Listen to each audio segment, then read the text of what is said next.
जय हिंद दोस्तों, UP special के 8वें क्लास में आपका स्वागत है। इसके पहले हम लोगों ने 7 क्लास को डिस्कस कर लिया और बहुत ही बेहतर लेवल का हमने डिस्कस किया है।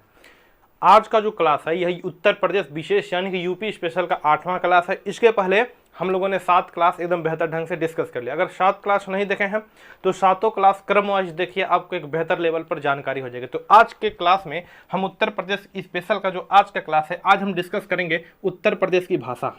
उत्तर प्रदेश की भाषा ये बहुत इंपॉर्टेंट सेक्शन है, फैक्चुअल क्वेश्चन बनते हैं। 2 टॉपिक हम डिस्कस करेंगे। आज जो छोटा सा वीडियो होगा उसमें 2 टॉपिक हम डिस्कस करेंगे। पहला तो टॉपिक होगा उत्तर प्रदेश की भाषा और दूसरा टॉपिक होगा उत्तर प्रदेश चलचित्र। उत्तर प्रदेश चलचित्र, है ना।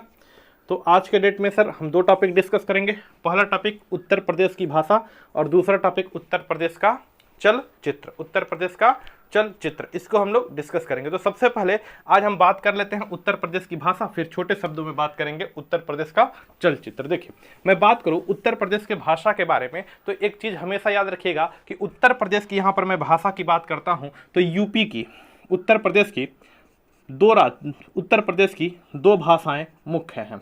उत्तर प्रदेश की 2 भाषाएं क्या हैं? मुख्य हैं। इस चीज को याद रखिएगा। सबसे पहले अगर मैं बात करूं कि सर भाषा क्या होता है, तो भाषा विचारों को व्यक्त करने के लिए, भाषा विचारों को व्यक्त करने का साधन होता है। 1 मिनट जरा रुक जाइएगा, है ना।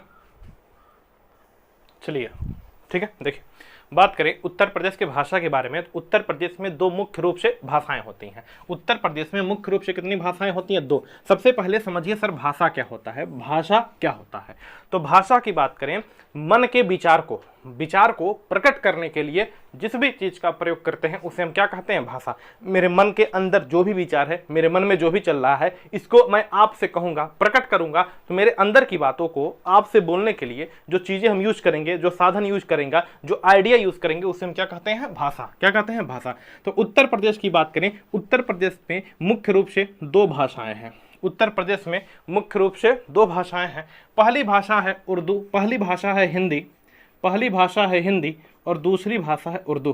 पहली भाषा है हिंदी और दूसरी भाषा है उर्दू। तो प्रश्न कोई पूछे उत्तर प्रदेश की पहली भाषा बताइए, तो उत्तर प्रदेश की पहली भाषा है हिंदी और उत्तर प्रदेश की दूसरी भाषा है उर्दू। इस चीज को याद रखेंगे। यहां पर मैं लिख दूं, ध्यान से सुनेंगे। उत्तर प्रदेश की पहली राजकीय भाषा, पहली राजकीय भाषा तो होगी सर हिंदी। कब होगी? हिंदी। याद रखेंगे, इसे सन 1947 में मान्यता मिली थी। उत्तर प्रदेश की पहली राजकीय भाषा जो है वह कौन है? हिंदी है और इसे 1947 में मान्यता मिल गई थी। तो एग्जैक्ट मैं फिर लिखना चाहूँ तो उत्तर प्रदेश की पहली राजकीय भाषा। सर राजकीय का मतलब क्या है? राजकीय का मतलब क्या है?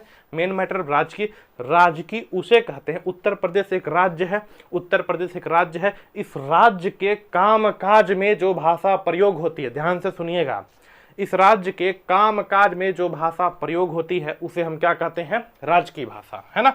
तो उत्तर प्रदेश की पहली राजकीय भाषा कौन है? हिंदी। उत्तर प्रदेश की पहली राजकीय भाषा कौन है? हिंदी। सन 1947 में हिंदी को मान्यता मिली थी। यहीं पर मैं बात करूं उत्तर प्रदेश की दूसरी राजभाषा, उत्तर प्रदेश की दूसरी या द्वितीय राजभाषा, द्वितीय राजकीय भाषा तो सर द्वितीय राजकीय भाषा है उर्दू। द्वितीय राजकीय भाषा कौन सी है? उर्दू। क्या नाम है? उर्दू। और उर्दू को मान्यता मिली थी 1989 में। सन 1989 में उर्दू को मान्यता मिली थी। इस डेटा को याद रखेंगे। क्लियर है? इस डेटा को याद रखेंगे। उत्तर प्रदेश की पहली राजकीय भाषा हिंदी और दूसरी राजकीय भाषा कौन है? उर्दू। उर्दू को मान्यता मिली थी सन 1989 में। एग्जैक्ट याद रखेंगे, उर्दू को मान्यता मिली थी सन 1989 में। क्लियर? ठीक। देखें, आगे समझिए। आगे मैं बात करूं उत्तर प्रदेश में भाषा मुख्य रूप से 2 भाषाएं हैं। कौन कौन सी? पहली है हिंदी, दूसरी है उर्दू। हिंदी की मान्यता मिली थी सर 1947 में ही हिंदी को मान्यता मिल गई थी और उर्दू को मान्यता मिली थी उत्तर प्रदेश के द्वितीय राजकीय भाषा के रूप में 1989 में। ध्यान से सुनिए, जब हमारा देश आजाद हुआ 15 अगस्त 1947 को, जब हमारा देश आजाद हुआ तो देश को हम लोग ऊपर लेकर, मतलब अग्रसर लेकर, ऊपर चढ़ाव की तरफ हम लोग लेकर जा रहे थे कि हमारा देश बेहतर से बेहतर बनता जाए। तो जब 15 अगस्त 1947 को हमारा देश आजाद हुआ, है ना, कुकुरन के मार के हम लोग भगा दिए, लतिया दिए गए अंग्रेज और यहाँ से भाग गए। तो 15 अगस्त 1947 को हमारा देश आज़ाद हुआ। इसके बाद याद रखेंगे 26 जनवरी 1950 को, 26 जनवरी 1950 को हमने संविधान लागू कर दिया। क्या हुआ? संविधान लागू हुआ। 26 जनवरी 1950 को संविधान लागू हुआ। इस बीच में क्या आपको समझना है, देखिए इस बीच में 1947 में उत्तर प्रदेश की 1947 में उत्तर प्रदेश की कब की बात है? 1947 में उत्तर प्रदेश की राजकीय भाषा हिंदी बनी। राजकीय भाषा कौन बनी? राजकीय भाषा कौन बनी? हिंदी। क्या बनी? हिंदी। और जब उत्तर प्रदेश में राजकीय भाषा हिंदी बनी तो जब संविधान लागू हो गया तो एक बात बताया गया। क्या बात बताया गया? ध्यान से सुनिए, क्या बात बताया गया? 26 ध्यान से सुनेंगे, है ना, है ना। देखिए समझिए, 1947 में उत्तर प्रदेश की राजकीय भाषा कौन बनी? हिंदी बनी। हिंदी है, क्या हिंदी बनी। और बताया गया, यहाँ बताया गया संविधान लागू होने के बाद कि 26 जनवरी 1968 तक, इस डेट को याद रखेंगे, इस डेट को 26 जनवरी 1968 तक बताया गया कि 26 जनवरी 1968 तक, है ना, उत्तर प्रदेश के, हम उत्तर प्रदेश के रिस्पेक्ट में पढ़ रहे हैं, उत्तर प्रदेश के सभी कार्यालयों में, उत्तर प्रदेश के सभी कार्यालयों में हिंदी भाषा अनिवार्य की जाएगी। हिंदी भाषा अनिवार्य की जाएगी। हिंदी भाषा अनिवार्य की जाएगी। ध्यान से सुनिएगा, समझिएगा इस बात को। पहले के समय में जब हमारा देश अंग्रेजों के अधीन था, अंग्रेजों के गुलाम में जब हम लोग थे, तो उस समय अंग्रेजों की भाषा अंग्रेजी थी, कुछ स्पेनिश थी, कुछ पुर्तगाली थी, कुछ अंग्रेजी थी। तो अंग्रेजों ने मतलब अंग्रेजों ने हमारे ऊपर अधिग्रहण किया, तो वहाँ की जो भाषा थी, जो भी विभाग बनाए वह अपने अंग्रेज ही अधिकारी रख दिए, अंग्रेजी अधिकारी रख दिए, और विभाग के सारे काम अंग्रेजी भाषा में होने लगे। विभाग के सारे काम अंग्रेजी भाषा में होने लगे। इसके लिए एक नियम बना, एक बताया गया कि 26 सारे काम किस में होने लगे? अंग्रेजी भाषा में। तो अंग्रेजी भाषा को तो हमें खत्म करना था, वो कुकुरन अंग्रेजों को लेकर हम क्या करेंगे? तो अंग्रेजी भाषा को खत्म करना था। कुकुर को मार के खदेड़ दिए तो भाषा को हम क्या करेंगे? तो इसके लिए एक नियम बनाया गया कि 26 जनवरी 1968 तक, देश याद रखिएगा डेट, 26 जनवरी 1968 तक उत्तर प्रदेश के सभी कार्यालयों में हिंदी भाषा अनिवार्य की जाएगी। हिंदी भाषा अनिवार्य की जाएगी। तो क्या आपने सीखा? 3-4 चीजें। उत्तर प्रदेश की 2 प्रमुख भाषा है, एक है हिंदी, दूसरा है उर्दू, है ना। उत्तर प्रदेश की पहली राजकीय भाषा हिंदी है। उत्तर प्रदेश की दूसरी राजभाषा उर्दू है, राजकीय भाषा उर्दू है। हिंदी को 1947 में मान्यता मिली थी और उर्दू को 1989 में मान्यता मिली थी, है ना। 26 जनवरी 1968 में याद रखेंगे, बताया गया कि उत्तर प्रदेश के सभी कार्यालयों में हिंदी भाषा को अनिवार्य किया गया, हिंदी भाषा अनिवार्य की जाएगी। यह देश आज़ाद हुआ, यह संविधान लागू हुआ, और इसी समय बता दिया गया कि 26 जनवरी 1968 तक, याद रखिएगा 26 जनवरी 1968 तक सभी कार्यालयों में हिंदी भाषा अनिवार्य की जाएगी। हिंदी भाषा अनिवार्य की जाएगी। अगर इतनी बातें क्लियर है तो फिर आगे बोलिए, फिर आगे काम किया जाए, है ना। स्क्रीनशॉट लीजिए, तुरंत इसका स्क्रीनशॉट आप लीजिए, छोटा सा, जल्दी, है ना।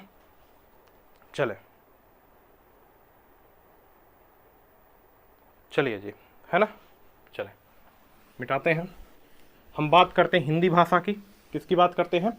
हिंदी भाषा की। ध्यान से सुनिएगा, हम बात करते हैं किसकी? हिंदी भाषा की, और हिंदी भाषा के अंतर्गत आने वाले बोलियों की, है ना।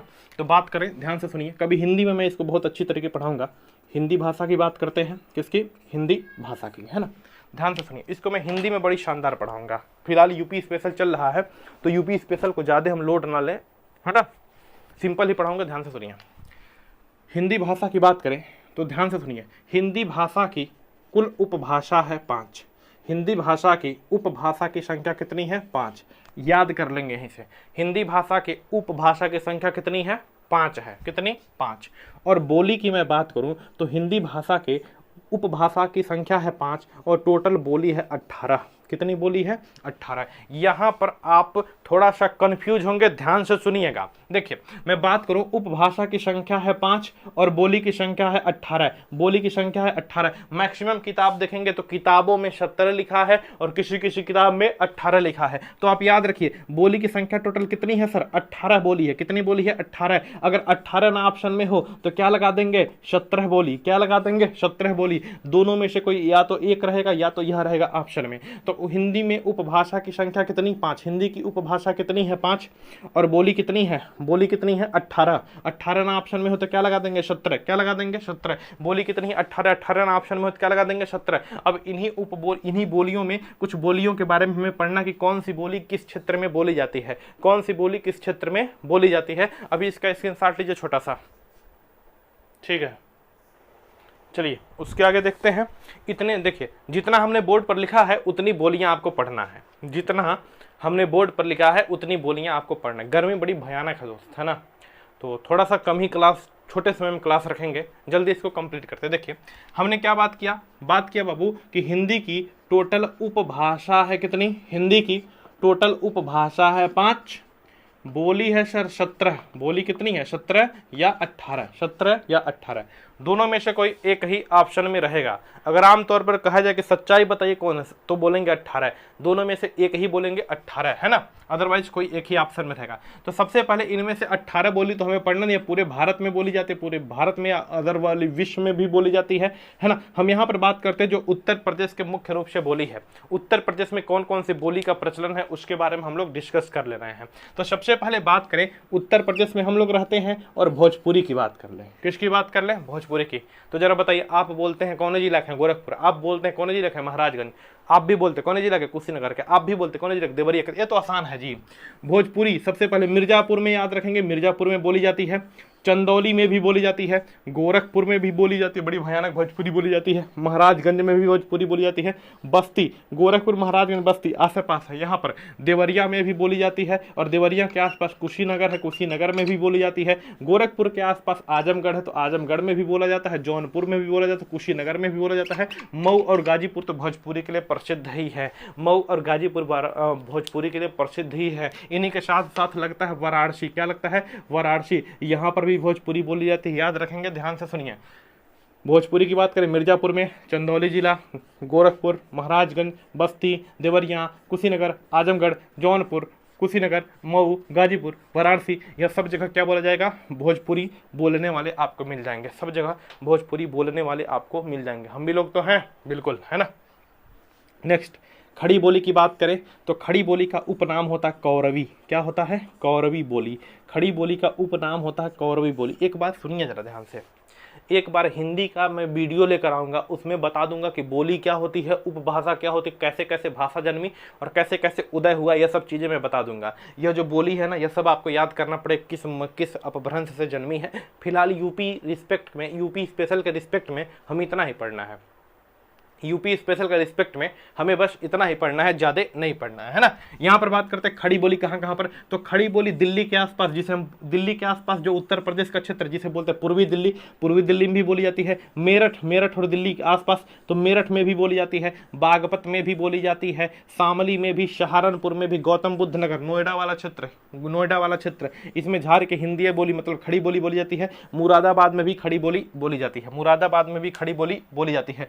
ब्रज क्षेत्र है ना, ब्रज क्षेत्र कृष्ण भगवान वाला क्षेत्र, जहां जहां पर कृष्ण भगवान अपना आतंक किए थे, उस सभी क्षेत्रों को मिलाकर क्या कहते हैं, ब्रज क्षेत्र। सभी क्षेत्र को मिलाकर क्या कहते हैं, ब्रज क्षेत्र। जहां जहां पर कृष्ण भगवान ने अपना आतंक किया था, उस सभी क्षेत्र को बुलाकर मिलाकर क्या बोलते हैं, ब्रज क्षेत्र। तो आइए सुनते हैं ब्रज बोली क्या है, ब्रज बोली या ब्रज भाषा। ब्रज बोली या ब्रज भाषा कहां पर, मथुरा में बोली जाती है। मथुरा के पास लगा है आगरा और हाथरस, मथुरा में, आगरा में और हाथरस में, मथुरा, आगरा और हाथरस में ब्रज भाषा या ब्रज बोली है ना, आगरा। यहीं पर है अलीगंज, क्या है, अलीगंज, कासगंज और बदायूं, अलीगंज, कासगंज, बदायूं और बरेली, अलीगंज, कासगंज, बदायूं और बरेली। तो मथुरा, हाथरस, आगरा, अलीगंज, कासगंज, बरेली, अलीगंज, कासगंज, बरेली, है ना। नेक्स्ट यहाँ पर बात करें अवधी भाषा। अवधी मतलब अवध का क्षेत्र, कहाँ पर, अयोध्या। अवधी भाषा अयोध्या में, फिर गोंडा में, फिर यहाँ पर बलरामपुर में। अवधी भाषा अयोध्या, गोंडा, बलरामपुर, लखनऊ, सीतापुर में, बाराबंकी और प्रतापगढ़ में। सीतापुर, बाराबंकी और प्रतापगढ़ में। इस चीज़ को याद रखें। देखिए क्या याद रखना है कि अवधी भाषा अयोध्या के साथ साथ गोंडा, बलरामपुर, लखनऊ और सीतापुर। अवधी भाषा में अयोध्या याद रख लेंगे, काम बन जाएगा। अयोध्या, लखनऊ में भी बोली जाती है, याद रख लेंगे। और लखनऊ के पास पड़ता है कानपुर में भी बोली जाती है, याद रख लेंगे।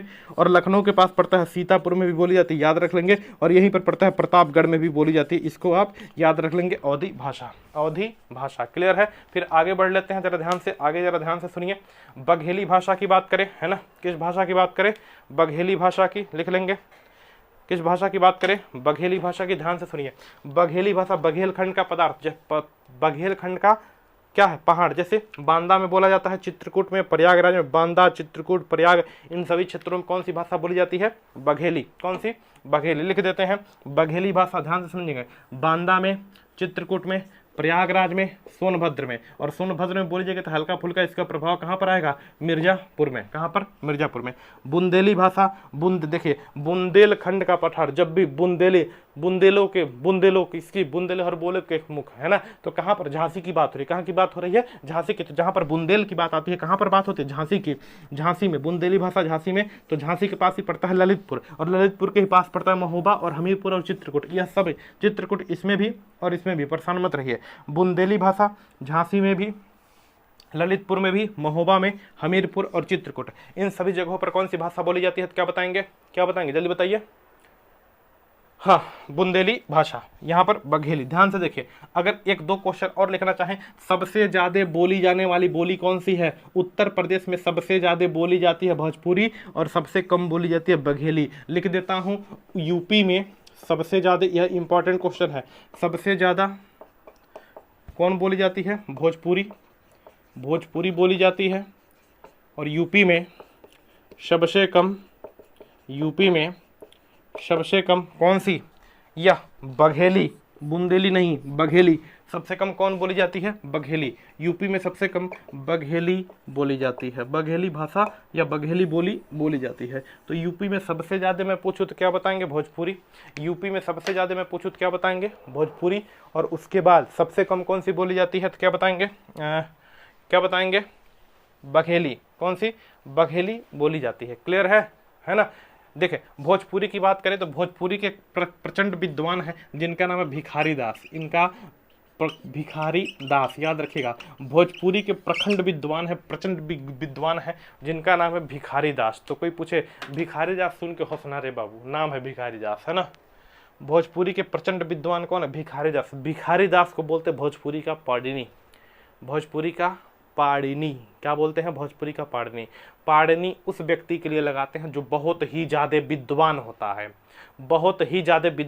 है, उसके लिए हम शब्द का प्रयोग करते हैं पाणिनि का। किसका प्रयोग करते हैं, पाणिनि का। तो भोजपुरी के पाणिनि कौन है, भिखारी दास। कौन है, भिखारी दास। क्लियर, इतनी बातें क्लियर है। देखिए बड़ी भयानक गर्मी है, सोचे थे चलचित्र भी रिकॉर्ड करूंगा, लेकिन चलचित्र यानी कि फिल्म सिटी उटी रिकॉर्ड होना बड़ा कठिन है ना, बहुत भयानक गर्मी है।